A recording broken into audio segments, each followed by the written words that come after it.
क्षितिज। क्षितिज एक सार्थक यात्रा नए क्षितिज की ओर, जिसमें आप सभी का हार्दिक स्वागत है। विश्व हिंदी सचिवालय के क्षितिज कार्यक्रम में मैं श्री धनराज शंभू आप सभी सुधी श्रोताओं का हार्दिक अभिवादन करता हूँ। संचार और प्रौद्योगिकी के माध्यम से जितने लोग हमसे जुड़े हुए हैं उन सभी का हार्दिक स्वागत है। जितने लोग हमसे जुड़ रहे हैं उनको भी हम बहुत धन्यवाद देते हैं। हमेशा की तरह आज भी नई जानकारियां देने के लिए स्टूडियो में हमारे साथ उपस्थित है भारत दिल्ली से प्रोफेसर संजय कुमार जी।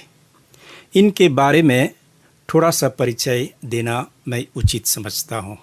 इन्होंने उत्तर आधुनिक और रघुवीर सहाय की रचना कर्म जवाहरलाल नेहरू विश्वविद्यालय नई दिल्ली से पीएचडी की उपाधि प्राप्त की है। एमफिल अजय की कविता में प्रकृति जवाहरलाल नेहरू विश्वविद्यालय नई दिल्ली से और एमए हिंदी जवाहरलाल नेहरू विश्वविद्यालय नई दिल्ली से। इनका कार्य का अनुभव काफ़ी बड़ा है। 2016 से अब तक प्रोफेसर हिंदी विभाग दिल्ली विश्वविद्यालय भारत में है। 2010 से 2016 तक एसोसिएट प्रोफेसर दिल्ली विश्वविद्यालय। 2005 से 2010 तक रीडर राजधानी कॉलेज राजा गार्डन दिल्ली विश्वविद्यालय और 1996 से लेकर 2005 तक व्याख्याता के रूप में किशन कॉलेज सोहसराय मगध विश्वविद्यालय।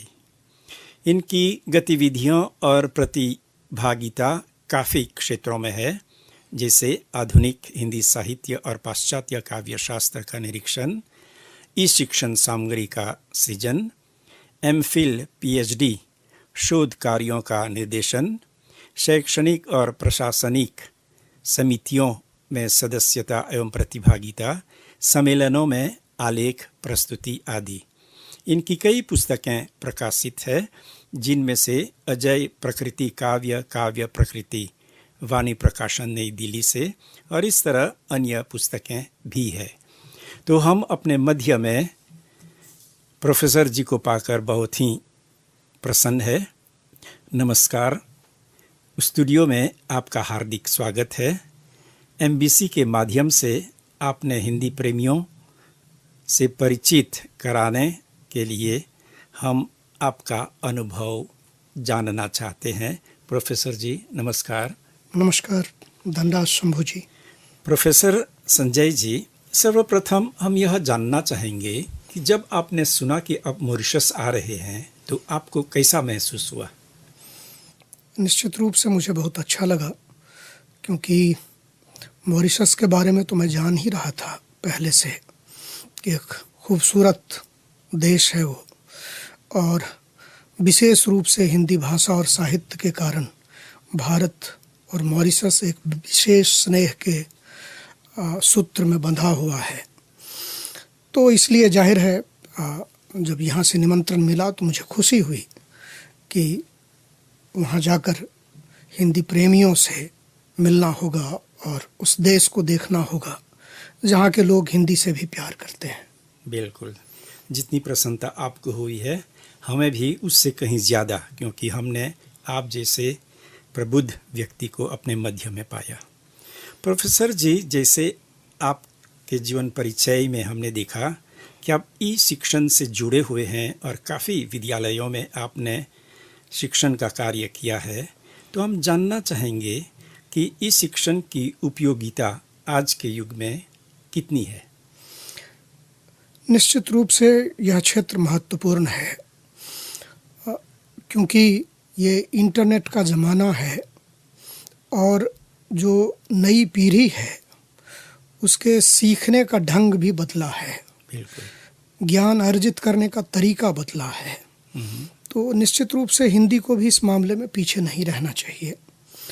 और स्कूल से लेकर विश्वविद्यालय तक और साहित्य के जितने भी महत्वपूर्ण पहलू दिखाई पड़ते हैं उन सब पर ई शिक्षण से संबंधित सामग्री तैयार की जानी चाहिए। और उस मामले में निश्चित रूप से किसी महत्वपूर्ण संस्थान को अग्रणी भूमिका निभानी चाहिए ताकि उसकी एक विश्वसनीयता बने और गंभीरता और ईमानदारी से इसे तैयार करने की ज़रूरत है ताकि एक विकल्प के रूप में, किताब का विकल्प ई शिक्षण नहीं है, लेकिन पुस्तक के साथ साथ ई शिक्षण की सामग्री भी अगर किसी विश्वविद्यालय की वेबसाइट पे या किसी संस्थान के वेबसाइट पे अगर उपलब्ध रहता है तो निश्चित रूप से, और वो हर फॉर्म में होना चाहिए, लिखित रूप में भी हो, ऑडियो विजुअल के रूप में भी हो, श्रव्य और दृश्य के रूप में भी हो, तो इससे विद्यार्थियों को और हर तरह के विद्यार्थियों को लाभ होगा। खास करके जो दृष्टिबाधित विद्यार्थी हैं उनके लिए अगर चीज़ें श्रव्य माध्यम में उपलब्ध होती हैं तो उन्हें इनका बहुत लाभ होता है। तो निश्चित रूप से समय की मांग यह है कि ई शिक्षण सामग्री को गंभीरता से और अच्छे विद्वानों की सहायता से तैयार करवानी चाहिए। बहुत अच्छा, आपने बहुत अच्छी बात कही है। वैसे तो अन्य भाषा जैसे फ्रेंच और अंग्रेज़ी भाषा के माध्यम से लोग ऐसी तैयारी कर रहे हैं, पर हिंदी भाषा के क्षेत्र में कुछ कम है। आप के आज्ञा अनुसार और आपने जिस प्रकार से अपने विचार रखे, इस पर हमारी संस्थाओं को विशेष ध्यान देना होगा। इसी के माध्यम से हम देखते हैं कि आज का जो हमारा विश्व है, हम बोलते हैं विश्व ग्राम, मान लिया जाए पूरा विश्व एक गांव की तरह हो गया है। बिल्कुल। तो आपकी दृष्टि में जब हम विश्व ग्राम बोलते हैं और वैश्विक रूप में हिंदी की स्थिति क्या है? आप कह सकते हैं कि सकारात्मक पहलू भी दिखाई पड़ते हैं और नकारात्मक पहलू भी दिखाई पड़ते हैं। सकारात्मक पहलू यह है कि अभी भी हिंदी भाषा बोलने वाले लोगों की संख्या काफ़ी बड़ी है, एक बड़ी तादाद है। भारत जैसे देशों, भारत एक विशाल देश है और वहाँ भी हिंदी बोलने वालों की वहाँ तो है ही एक बड़ी तादाद।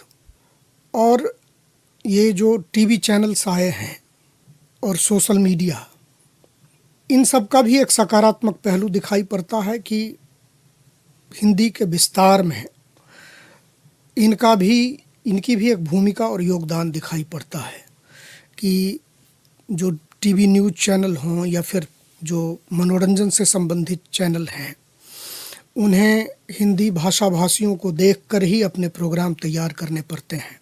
और हिंदी में जाहिर है कई न्यूज़ चैनल्स हैं।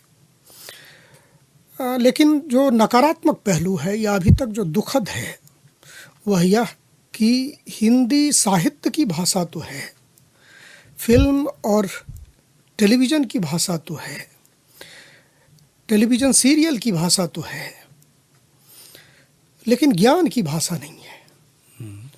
ज्ञान के जो अलग अलग क्षेत्र हैं, जैसे इतिहास हो गया, समाजशास्त्र हो गया, राजनीति विज्ञान हो गया, स्वयं भारत में भी हिंदी ज्ञान की भाषा अभी तक नहीं बन पाया है। यह मुझ जैसे लोगों के लिए, हिंदी के बुद्धिजीवियों के लिए बहुत चिंता का विषय है। और कम से कम इस क्षेत्र में नहीं कुछ तो कम से कम हिंदी भाषी क्षेत्र के जो राज्य हैं भारत में ही या फिर जो दूसरी जगह हैं जैसे मॉरिशस हो गया या अन्य देश हैं जहाँ हिंदी भाषा बोलने वालों की एक अच्छी तादाद है, वहाँ इस दिशा में प्रयास किए जाने चाहिए। प्रोफेसर जी, विदेशों में विशेष रूप से मॉरिशस में हिंदी से लोग प्रभावित हैं। यहाँ पर रचना के रूप में कुछ रचनाएं होती है, लेकिन बोलचाल रूप में कम है। हालांकि हम देखते हैं रेडियो में 24 घंटे कार्यक्रम चलते हैं और सीरियल आदि 24 घंटे 7 दिन चलते हैं, उसके बावजूद भी बोलने वाले कम है। तो आप उनको प्रोत्साहित करने के लिए क्या विचार देना चाहेंगे? मैं यही कह सकता हूँ कि भाषा का जो मामला है वो सिर्फ भाषा का मामला नहीं होता, भाषा का गहरा संबंध संस्कृति से होता है। भाषा कोई संस्कृति भाषा के माध्यम से ही अभिव्यक्त होती है, उसका कोई दूसरा माध्यम नहीं है।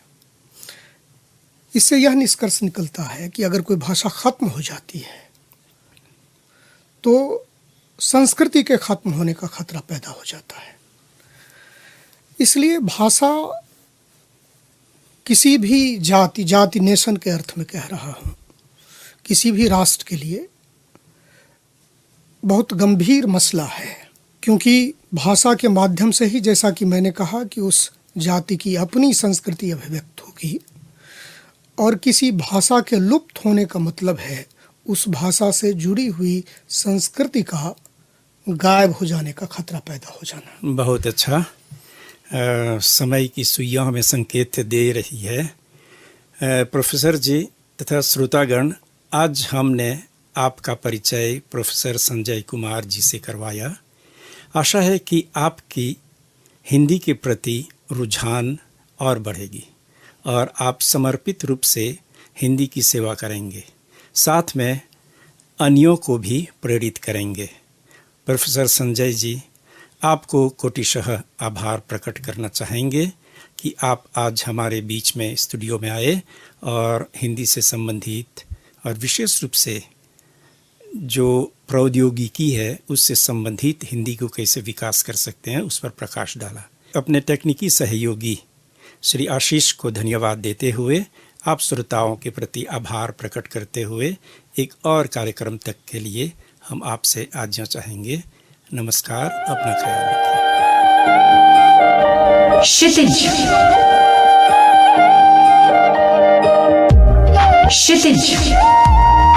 एक सार्थक यात्रा नई क्षितिज की ओर, जिसमें आप सभी का हार्दिक स्वागत है।